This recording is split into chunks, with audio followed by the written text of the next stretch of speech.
ভাষা শহীদদের প্রতি শ্রদ্ধা জানাতে গিয়ে বাধার মুখে পড়েছেন ব্রাহ্মণবাড়িয়া ২ আসনের সংসদ সদস্য রুমিন ফারহানা। দিবাগত রাত ১২টায় সরাইলের কেন্দ্রীয় শহীদ মিনারে পুষ্পস্তবক অর্পণের উদ্দেশ্যে দলীয় নেতাকর্মীদের নিয়ে উপস্থিত হন তিনি। তবে সেখানে আগে থেকে অবস্থান নেওয়া বিএনপির একদল নেতাকর্মী তার আগমনের প্রতিবাদ জানিয়ে স্লোগান দিতে শুরু করেন। প্রত্যক্ষদর্শীদের ভাষ্য অনুযায়ী রুমিন ফারহানা শহীদ মিনারের সামনে ফুল নিয়ে দাঁড়ালে বিএনপির নেতাকর্মীরা তাকে উদ্দেশ্য করে ভুয়া স্লোগান দেন। এতে দুপক্ষের মধ্যে উত্তেজনা ছড়িয়ে পড়ে। এক পর্যায়ে তার আনা পুষ্পস্তবক ছিঁড়ে ফেলার অভিযোগ ওঠে। পরিস্থিতি ক্রমে উত্তপ্ত হয়ে উঠলে ঘটনাস্থলে পুলিশ মোতায়েন করা হয়। পুলিশের হস্তক্ষেপে সরাসরি নিয়ন্ত্রণে এলেও শেষ পর্যন্ত শ্রদ্ধা নিবেদন না করেই শহীদ মিনার এলাকা ত্যাগ করেন রুমিন ফারহানা।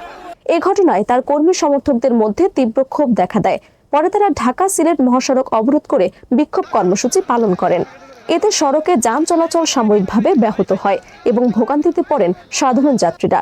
আইন শৃঙ্খলা বাহিনী পরিস্থিতি স্বাভাবিক করতে কাজ করেন। এদিকে একই সময়ে চাঁদপুরের ফরিদগঞ্জে শহীদ মিনারে কোন দল আগে শ্রদ্ধা জানাবে তা নিয়ে স্বতন্ত্র প্রার্থীর সমর্থক ও বিএনপির কর্মীদের মধ্যে হট্টগোলের সৃষ্টি হয়। ভাষা শহীদদের স্মরণে আয়োজিত কর্মসূচিকে কেন্দ্র করে বিভিন্ন স্থানে এমন উত্তেজনাকর পরিস্থিতি রাজনৈতিক অঙ্গনে আলোচনা সৃষ্টি করেছে। জাতীয় শোক ও শ্রদ্ধার দিনে এ ধরনের ঘটনা অনাকাঙ্ক্ষিত বলে মন্তব্য করেছেন স্থায়ী সচেতন মহল।